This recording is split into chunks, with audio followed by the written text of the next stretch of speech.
Hello and welcome my dear friends. तो आज हम फिर से एक और lecture MCQs related to history लेके आ रहे हैं। ठीक है, हिस्ट्री यानी Jammu and Kashmir history including Ladakh, जो आपके अकाउंटेंट असिस्टेंट एग्ज़ाम के लिए है। तो इसी के लिए हमने सोचा कि आपको टॉप 100 एमसीक्यूज पढ़ाएंगे हम। ठीक है, हमारी तरफ से आपको ये एमसीक्यूज फ्री में, ठीक है, और ये इसलिए ये एमसीक्यूज सो दैट आपको हम 100 एमसीक्यूज देंगे और I assure you, I guarantee you, hopefully इंशाल्लाह इसी में से आपके क्वेश्चंस आपके जेके SSB panchayat accountant assistant exam में आने वाले हैं। ठीक है, अब आप बोलेंगे सर आपको कैसे पता है, क्योंकि जो हिस्ट्री मैंने आपको पढ़ाई है उसमें से मैंने पूरा कवर किया है कश्मीर हिस्ट्री को। ठीक है, तो क्वेश्चंस भी मैंने उसी से निकाले हैं, तो इसके अलावा कुछ आने वाला नहीं है। क्यों? क्योंकि जो एक तो हमने जेके एसएसबी के पुराने पेपर देखे हैं, ठीक है, उसमें से हमने देखा है पैटर्न कैसे आता है, हिस्ट्री के क्वेश्चंस कैसे पूछे जा सकते हैं, और दूसरा ये कि जितना कवर करना था, जितना आपके सिलेबस में था, वो तो हमने सारा कवर किया। इसीलिए जो 100 टॉप 100 एमसीक्यूज है वो हम लेके आ रहे हैं। ठीक है, आप इन एमसीक्यूज को पढ़िए, ठीक है, रिवाइज कीजिए तो इंशाल्लाह आपके एग्जाम में ये बहुत ही बेनिफिट देंगे आपको। ठीक है, तो जल्दी से स्टार्ट करते हैं हम आज का टॉपिक।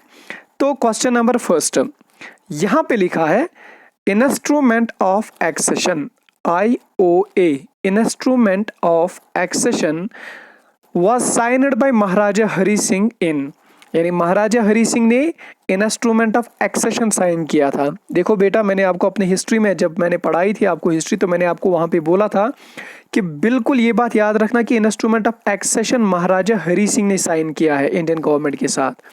ठीक है, क्यों? क्योंकि 24 अक्टूबर को यहाँ पे पाकिस्तान के फौज आते हैं, ट्राइबल्स आते हैं, यानी बहुत रेबेलियन यहाँ पे स्टार्ट होता है।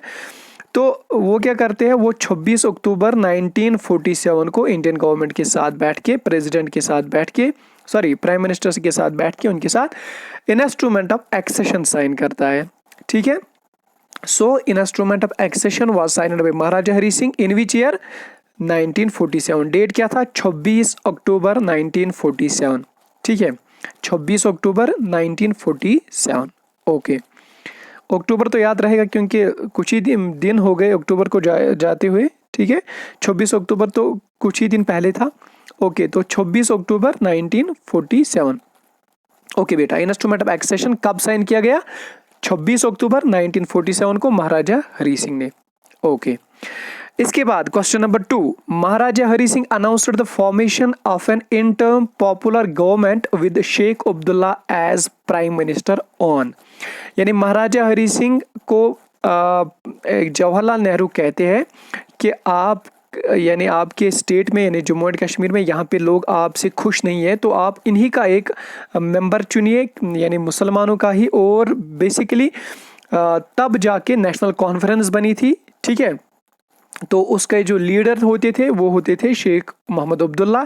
तो इस वजह से बहुत बड़ी एक मूवमेंट स्टार्ट हुई थी, एक पॉपुलर अपराइजिंग स्टार्ट हुई थी, तो जिनके लीडर शेख अब्दुल्ला थे। इसी वजह से इंडियन गवर्नमेंट महाराजा हरी सिंह को कहती है कि आप इसी मूवमेंट के किसी शख्स को प्राइम मिनिस्टर बना दीजिए। तो फिर कौन प्राइम मिनिस्टर बन जाते हैं? शेख मोहम्मद अब्दुल्ला। लेकिन क्वेश्चन क्या पूछा गया है कि कब इसको बनाया गया है, यानी शेख मोहम्मद अब्दुल्ला पहले प्राइम मिनिस्टर कब बनते हैं जम्मू एंड कश्मीर स्टेट के। बेटा अब कंफ्यूज नहीं होना क्यों प्राइम मिनिस्टर, क्योंकि जो नॉमेनक्लेचर था, यानी जो सीएम होता था यहाँ का, उसको हम प्राइम मिनिस्टर कहते थे, और जो गवर्नर होता था उसको पहले हम शाबाश सदर रियासत कहते थे। फिर नॉमेनक्लेचर चेंज होता है, वो भी हम इसी लेक्चर में आपको पढ़ाएंगे। ठीक है, तो यहाँ पे क्या होता है कि प्राइम मिनिस्टर जो पहले बनते हैं शेख अब्दुल्ला, वो कब बनते हैं? 5 मार्च 1948 को। देखो ऑर्डर वाइज मैंने क्वेश्चन लिखे हैं। एक तो इंस्ट्रूमेंट ऑफ एक्सेशन 1947 को, प्राइम मिनिस्टर बनते हैं शेख अब्दुल्ला कब? 1948 को। ठीक है बेटा, 5 मार्च 1948। ओके, तो आते हैं हम तीसरे क्वेश्चन पे। When was state constituent assembly elected? बहुत ही ज्यादा इंपॉर्टेंट क्वेश्चन। जो हमारे स्टेट है जम्मू एंड कश्मीर की स्टेट जो है, इसमें बहुत सारे खास प्रोविजंस थे। एक प्रोविजन ये भी था कि इसकी अपनी स्टेट कॉन्स्टिट्यूएंट असेंबली थी, यानी इसकी अपनी, जैसे कि इंडियन गवर्नमेंट की अपनी कॉन्स्टिट्यूएंट असेंबली थी जो 1946 में बन गई थी। फिर वहाँ पे उन्होंने डॉक्टर B.R. अम्बेडकर ने पूरा कॉन्स्टिट्यूशन लिखा, ठीक है, यानी कितने टाइम में लिखा उसको, उन यानी 2 years, ठीक है, 11 months एंड 18 days लगे इंडियन गवर्नमेंट को अपना कॉन्स्टिट्यूशन बनाने में। खैर इंडियन गवर्नमेंट की बात नहीं हो रही है, अभी कश्मीर गवर्नमेंट की बात हो रही है। तो जम्मू एंड कश्मीर गवर्नमेंट की भी अपनी कॉन्स्टिट्यूएंट असेंबली थी। वो इलेक्ट कब हुई थी? 1951 में। देखो बेटा, फिर से मैंने बोला ऑर्डर वाइज मैंने बताया ताकि आपको याद रहे। 1947 में इंस्ट्रूमेंट ऑफ एक्सेशन, 1948 में PM बनते हैं शेख अब्दुल्ला, और बेटा 1951 में कॉन्स्टिट्यूएंट असेंबली इलेक्ट होती है जम्मू एंड कश्मीर की, ठीक है। तो क्वेश्चन नंबर 4 पे लिखा है when did the constituent assembly met for the first time. Constituent assembly अब जब बनी तो ये पहली बार कब मेट हुई, यानी कि पहली बार उनकी कब मीटिंग हुई? तो वो थी 1951 में और अक्टूबर में, 31 अक्टूबर 1951। तो ये डेट भी याद रहेगा क्योंकि 31 अक्टूबर तो कल परसों ही था, ठीक है। तो 1951 में ही उनकी, यानी एक ही साल में कॉन्स्टिट्यूएंट असेंबली बन जाती है और ये इनकी मीटिंग 1951 में ही 31 अक्टूबर 1951 को ही पहली मीटिंग इनकी होती है, ठीक है ना बेटा। ओके, इसके बाद when was the Delhi agreement signed. तो दिल्ली एग्रीमेंट जो है वो कब साइन हुआ था, ठीक है, तो वो 1952 के बाद साइन हुआ। देखो बेटा यहाँ पे ऐसे याद रखोगे। अब मैंने बोला ना आपको कि मैं सीरीज वाइज पढ़ाता हूँ, यानी क्रोनोलॉजिकल ऑर्डर में पढ़ाता हूँ। इंस्ट्रूमेंट ऑफ एक्सेशन 1947, तो आप ऐसे याद रखोगे 1947 में इंस्ट्रूमेंट ऑफ एक्सेशन हुआ। तो इंस्ट्रूमेंट ऑफ एक्सेशन के बाद शेख अब्दुल्ला प्राइम मिनिस्टर बनते हैं 1948 में। 1948 के बाद 1951 में कॉन्स्टिट्यूएंट असेंबली इलेक्ट होती है। कॉन्स्टिट्यूएंट असेंबली जब इलेक्ट होती है तो 1951 में ही कॉन्स्टिट्यूएंट असेंबली पहली बार मिलती है, ठीक है ना बेटा। इसके बाद दिल्ली एग्रीमेंट होती है अब 1952 को। सो कॉन्स्टिट्यूएंट असेंबली बनने के बाद दिल्ली एग्रीमेंट होता है, ठीक है, 1952 को। ओके, और इसी 1952 में ही जम्मू एंड कश्मीर को स्पेशल स्टेटस दिया गया। अच्छा, इसके बाद एक और क्वेश्चन, बहुत ही ज्यादा important question, when did the Jammu and Kashmir constituent assembly ratified the accession to the union of the India. देखो बेटा, ये बहुत खतरनाक टर्म्स यहाँ पे है, ratified, accession, union of India, ठीक है। तो खतरनाक नहीं है, बस थोड़ा सा हम इसको सिंप्लीफाई करेंगे। देखो बेटा, ऑर्डर क्या किया गया था, यानी जब जम्मू एंड कश्मीर ने एक्सेड किया था इंडिया को, तो उसमें ये कंडीशन रखी गई थी कि जब कॉन्स्टिट्यूएंट असेंबली फिर बनी तो इसमें ये कंडीशन रखा गया कि अगर इंडिया का कोई भी रूल बनता है तो वो जम्मू एंड कश्मीर पे डायरेक्टली अप्लाई नहीं होगा। क्यों? जब तक कि पहले इंडियन गवर्नमेंट में प्रेसिडेंट ऑर्डर निकालेगा वो presidential order Jammu and Kashmir government को जाएगा, जो यहाँ पे लेजिस्लेटिव असेंबली होगी। इसके बाद अगर लेजिस्लेटिव असेंबली बोलती है हाँ यस मुझे ये ऑर्डर मंजूर है, ठीक है, मैं अप्लाई करता हूँ ये खुद पे, तो इसके बाद जाके कॉन्स्टिट्यूएंट असेंबली के पास ये ऑर्डर जाता था। और कॉन्स्टिट्यूएंट असेंबली अगर कहती थी यस ठीक है मुझे मंजूर है, यानी अगर कॉन्स्टिट्यूएंट असेंबली रैटिफाई करती, एक्सेप्ट करती इस चीज को, तब जाके इंडिया का कानून कोई यहाँ पे अप्लाई हो जाता, ठीक है ना बेटा। तो इसी को कहते हैं ratification of constituent assembly. Okay, तो यही क्वेश्चन लिखा है कि कॉन्स्टिट्यूएंट असेंबली ने कब रैटिफाई किया कि हम इंडियन गवर्नमेंट में अब यूनियन ऑफ इंडिया में चले जाते हैं। तो 1954 में जब प्रेसिडेंशियल ऑर्डर आता है 1954 में, तब पूरे हिंदुस्तान में जश्न होता है, ठीक है, इस चीज का कि गवर्नमेंट ने, जम्मू एंड कश्मीर गवर्नमेंट ने एक्सीड किया इंडिया को। कब? 6 फरवरी 1954, ठीक है ना बेटा। ओके, इसके बाद कॉन्स्टिट्यूएंट ऑफ जे एंड के कम इनटू फोर्स। मैंने आपको बताया कॉन्स्टिट्यूएंट असेंबली जे एंड के की भी है, और जब कॉन्स्टिट्यूएंट असेंबली बन जाती है तो ऑब्वियसली कॉन्स्टिट्यूशन भी बनेगा। तो ये पहली स्टेट थी, जम्मू एंड कश्मीर पहली स्टेट थी इंडियन गवर्नमेंट का जिसका अपना कॉन्स्टिट्यूशन था। तो ये जे एंड के का जो अपना कॉन्स्टिट्यूशन था ये फोर्स में कब आया? ये 26 जनवरी 1957 को फोर्स में आया, यानी 26 जनवरी 1957 को फोर्स में आया। देखो बेटा, फिर से रिवाइज करते हैं यहां तक। Instrument of accession 1947, prime minister Sheikh Abdullah 1948, constituent assembly 1951, constituent assembly पहली बार मीटिंग करते हैं 1951 में। अच्छा, दिल्ली एग्रीमेंट कब होता है? 1952 को, ठीक है ना बेटा। Okay, instrument of accession constituent assembly accede करती है यानी रेटिफाई करती है 1954 4 को, ठीक है ना बेटा। और कॉन्स्टिट्यूशन कब इफेक्ट में आता है जम्मू एंड कश्मीर का? 1957 को, 26 जनवरी 1957, ठीक है। और इसी दिन जम्मू एंड कश्मीर की इलेक्शन भी होती है, यानी जम्मू एंड कश्मीर के जो लेजिस्लेटिव असेंबली बनती है अब, उसके लिए इलेक्शन भी होती है पहली बार 1957 में, ठीक है ना बेटा। ये क्वेश्चन भी आपको यहीं पे सॉल्व हो जाता है। इसके बाद who drafted the provision of article 370? देखो बेटा, आर्टिकल 370 किसने लिखा कि आर्टिकल 370 में ये और ये चीज़ होनी चाहिए? तो ये शेख अब्दुल्ला साहब ने ड्राफ्ट किया है। शेख अब्दुल्ला साहब ने खुद आर्टिकल 370 लिखा कि इसमें ये होना चाहिए, ऐसे प्रोविजन्स होने चाहिए, ऐसे क्लास होने चाहिए, तो ये शेख अब्दुल्ला ने खुद लिखे थे, ठीक है। इसके बाद क्वेश्चन नंबर 9, आर्टिकल 35A। देखो बेटा, मैंने आपको अपने लेक्चर में बताया आर्टिकल 35A के अपनी जो बेसिस है वो हरी सिंह के रूल की टाइम है, यानी 1927 में, ठीक है। क्या स्टेट सब्जेक्ट लॉ जो बन जाता है उसी को थोड़ा सा मॉडिफाई करके आर्टिकल 35A को बनाया जाता है। कब? 1954 में। देखो बेटा, डेट इजी है, 1927 में वो कौन सा स्टेट सब्जेक्ट लॉ, तो इसी को 27 को 2 से मल्टीप्लाई करो, हो जाता है ना 54 शायद, 54। सो 1954 में भी आर्टिकल 35A वजूद में आता है। लेकिन अब यहाँ पे मेरे स्टूडेंट्स को कंफ्यूजन होगा, सर आर्टिकल 370 कब वजूद में आता है? तो आर्टिकल 370 1954 में आता है, ठीक है।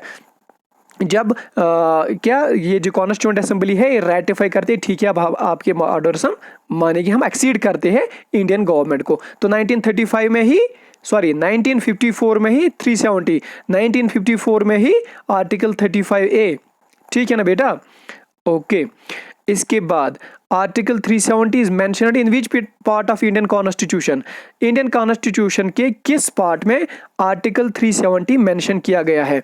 तो ठीक है ना बेटा, यहाँ पे मैं आपको थोड़ा सा एग्जाम रिलेटेड भी थोड़ा सा टच दूंगा कि क्या चीज़ है। देखो बेटा, ये जो कॉन्स्टिट्यूशन ऑफ इंडिया है ना, इसमें 22 पार्ट्स है, ठीक है ना बेटा। इसमें 12 शेड्यूल्स है और 465 आर्टिकल्स है, ठीक है ना बेटा। ओके, अब पहले मैं शेड्यूल्स की बात करता हूँ। शेड्यूल कौन कौन है? तो आप शेड्यूल्स को एक कोड याद रखें, एक ट्रिक याद रखें। ये आपके अकाउंटेंट एग्जाम के सिलेबस में है, कॉन्स्टिट्यूशन ऑफ इंडिया, इसलिए मैं पढ़ाता हूँ थोड़ा सा ताकि आपको बेनिफिट मिले। इसके लिए आप ट्रिक याद रख लीजिए, ठीक है। वो ट्रिक है, sorry, tears, TEARS, tears of old PM, ठीक है ना बेटा, tears of old PM। T का मतलब होता है टेरिटरी, यानी शेड्यूल 1। ई मतलब एम्यूलमेंट, एम्यूलमेंट मतलब तनख्वाह वनखा जो भी होते हैं। ए मतलब एफर्मेशनल ओथ, यानी ओथ यानी हलफ उठाना, चीफ मिनिस्टर, गवर्नर, प्रेसिडेंट किसके सामने, प्राइम मिनिस्टर किसके सामने हलफ उठाता है, ठीक है, इसके बारे में।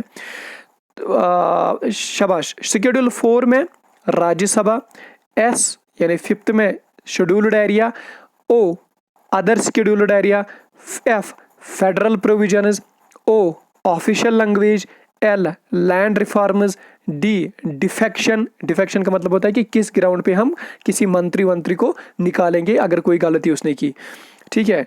10 और 11 में पंचायत। तो ये आपके एग्जाम में कल क्वेश्चन आएगा, इंडिया के किस शेड्यूल में पंचायत का ये जो है प्रोविजन, ये किस शेड्यूल में मेंशन? तो शेड्यूल 11 में, ठीक है। तो 12 में म्यूनिसिपैलिटीज, ठीक है ना बेटा। ये हुआ शेड्यूल्स की बात।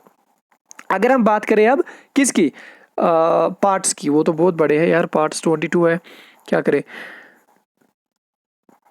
खैर बता ही देते हैं। अब पहले टाइम देखते हैं, ठीक है। तो हाँ चलो बता ही देते हैं। इसके लिए भी कोड जैसे आपको याद रहेगा, parts, you can fly directly from United states using paramilitary special rocket freely to secure tribunal elections purely logically especially Maharashtra and special status. देखो ये बहुत लंबा हो जाएगा, टाइम भी इतना नहीं है। अगर किसी को ये ट्रिक याद रखनी है regarding the articles, regarding the parts of the constitution, तो वो मुझे कमेंट सेक्शन में मैसेज करेगा, वहाँ पे कमेंट लिखेगा अपना, तो इंशाल्लाह मैं उसको उनको वहाँ पे आंसर करूंगा, ठीक है ना बेटा। तो यहाँ पे सिंपल सा क्वेश्चन है कि आर्टिकल 370 जो है ये इंडिया के किस पार्ट में मेंशन है? तो पार्ट 21 में ये मेंशन है, ठीक है ना बेटा। ओके, ये बात आपको बिल्कुल याद रखनी है। इसके बाद क्वेश्चन नंबर 11 पे आते हैं, ठीक है। Who was the founder of धर्म ट्रस्ट? धर्म ट्रस्ट किसने बनाया? तो पता है सबको, मैंने पढ़ा है अपने लेक्चर में, गुलाब सिंह ने। Who was the first and last सदर रियासत? देखो बेटा, मैंने आपको क्यों बताया फर्स्ट एंड लास्ट, क्योंकि मैंने आपको बताया गवर्नर को पहले सदर रियासत कहते थे, फिर जाके नॉमेनक्लेचर चेंज हो जाता है। तो पहले एक सदर रियासत और आखिरी भी थे वो थे करण सिंह, डॉक्टर करण सिंह। किनके बेटे होते हैं? हरि सिंह के बेटे होते हैं, ठीक है ना बेटा। इसके बाद first CM of Jammu and Kashmir, पहले चीफ मिनिस्टर कौन थे? वो थे जीएम सादिक। बहुत ही बढ़िया क्वेश्चन, बहुत ही ज्यादा इंपॉर्टेंट क्वेश्चन, आपके एग्जाम में बहुत बार पूछा गया है। अच्छा, question 14, name, full name of Lal Ded. Lal Ded का फुल नेम क्या था? वो था लाला ईश्वरी, या कोई कोई बुक लाला आरिफा भी लिखती है, ठीक है ना बेटा। तो लाला ईश्वरी या लाला आरिफा भी लाल देद का नाम था। ओके बेटा। शाही हमदान इज नोन एज, शाही हमदान को हम पॉपुलरली किस नाम से जानते हैं? खानकाए मौला के नाम से जानते हैं। लेकिन बेटा यहाँ पे क्वेश्चन एक और बन सकता है कि शाही हमदान या खानकाही मौला किसने बिल्ड किया? तो मैंने अपने लेक्चर में आपको बताया था, सुल्तान सिकंदर साहब ने। सुल्तान सिकंदर कौन होते हैं? सुल्तान सिकंदर वालिद साहब होते हैं बड़शाह के, यानी जैनुल आबिदीन के पिता होते हैं, ठीक है, वालिद साहब होते हैं सुल्तान सिकंदर। तो यही सुल्तान सिकंदर खानकाई मौला को बिल्ट करते हैं। ओके बेटा। अच्छा, एक और बहुत बड़ा क्वेश्चन, बहुत ही ज्यादा इंपॉर्टेंट क्वेश्चन। क्वेश्चन ये है कि first mosque built in Kashmir, पहली मॉस्क जो कश्मीर में बिल्ट हुई थी वो कौन थी? उसका नाम क्या था उस मस्जिद का? यानी कश्मीर की सबसे पुरानी मस्जिद, कश्मीर की पहली मस्जिद कौन है? वो थी बड़ मशीद, ठीक है। बुद्ध मशीद मत पढ़ना, इसको बड़ मशीद पढ़ना, ठीक है। रीड इट एज बड़ मशीद। तो ये किसने बिल्ट की है? क्वेश्चन में नहीं लिखा है, लेकिन आंसर हमारे पास है, ये रिंचन ने बिल्ट की है। देखो कंफ्यूजन है ना, यहाँ पे अब डाउट नहीं रखना, क्योंकि मैंने आपको पढ़ाया है, ये जो रिंचन थे बुलबुल शाह ने इनको, कोई कोई बुक बुलबुल शाह लिखती है, कोई कोई बुक शाहमीर लिखती है। तो शाहमीर या आप बुलबुल शाह के नाम से आप, या तो आप शाहमीर कहो या बुलबुल शाह, लेकिन अथेंटिक तो बुलबुल शाह ही है। तो बुलबुल शाह ने इनको, रिंचन को इस्लाम की दावत दी थी और रिंचन ने फिर इस्लाम कबूल किया था। रिंचन पहले बुद्ध थे, ये लद्दाख से आए थे। मैंने आपको पढ़ाया है अपने लेक्चर में बेटा कि शाबाश, शाहदेवा के दौर में 3 ऐसे एडवेंचरर्स आते हैं, एक का नाम होता है रिंचन, दूसरे का नाम होता है शाहमीर और तीसरे का नाम होता है शाबाश लंकरचक। तो ये रिंचन भी वही थे। और मैंने आपको रिंचन के बारे में बताया था कि कोटा रानी से इन्होंने शादी करी थी, और मैंने आपको ये भी बताया था कि सिर्फ 3 साल तक ये कश्मीर पे रूल करते हैं। कोटा रानी कौन थी? कोटा रानी गवर्नर होती थी, यानी एक्स ऑफ डिफैक्टो ऑफिसर, यानी गवर्नर होती थी वो। किसकी? जब यहाँ पे कौन थे? शाबाश, लोहारा डायनास्टी। ओके बेटा, तो लोहारा डायनास्टी में जो गवर्नर थी आखिरी, वो थी कोटा रानी। और कोटा रानी फिर रिंचन से शादी करती है, और रिंचन मुसलमान बन जाते हैं बुलबुल शाह की दावत पे। तो फिर वो यहाँ पे पहली मस्जिद स्टार्ट करते हैं, बड़ मशीद। देखो बेटा, कल आपके एग्जाम में क्वेश्चन आ सकता है कि मुसलमानों का दौर कश्मीर में कब स्टार्ट हुआ? तो दौर तो स्टार्ट हुआ बड़ या रिंचन के टाइम से, क्योंकि रिंचन तो मुसलमान बन गया, लेकिन वो तो जल्दी मर गया, फिर 3 साल तक ही यहाँ पे हुकूमत कर पाया, मुसलमान बन सका और फिर बस। लेकिन जो असली दौर है, यानी जो फिर मेन एस्टैब्लिश हुआ, फ्लोरिश हुआ, वो फिर शाहमीर डायनास्टी से हुआ। लेकिन अगर ऑप्शन में, क्वेश्चन में, एग्जाम में ऑप्शन शाहमीर डायनास्टी कहीं नहीं था, रिंचन था, तो आप रिंचन को टिक करोगे। लेकिन अगर दोनों थे, रिंचन और शाहमीरी डायनास्टी, तो आप शाहमीरी डायनास्टी को टिक करोगे, ठीक है ना बेटा। तो क्वेश्चन क्या था हमारा? तो यहाँ पे हमारा क्वेश्चन था first mosque built in Kashmir, वो कौन थी? वो थी बड़ मशीद, ये रिंचन ने बनाई है। ओके बेटा। इसके बाद which king abolished the Sati system in Kashmir, Kashmir में सती सिस्टम किसने एबॉलिश किया? तो बेटा वो सुल्तान सिकंदर ने एबॉलिश किया, ठीक है।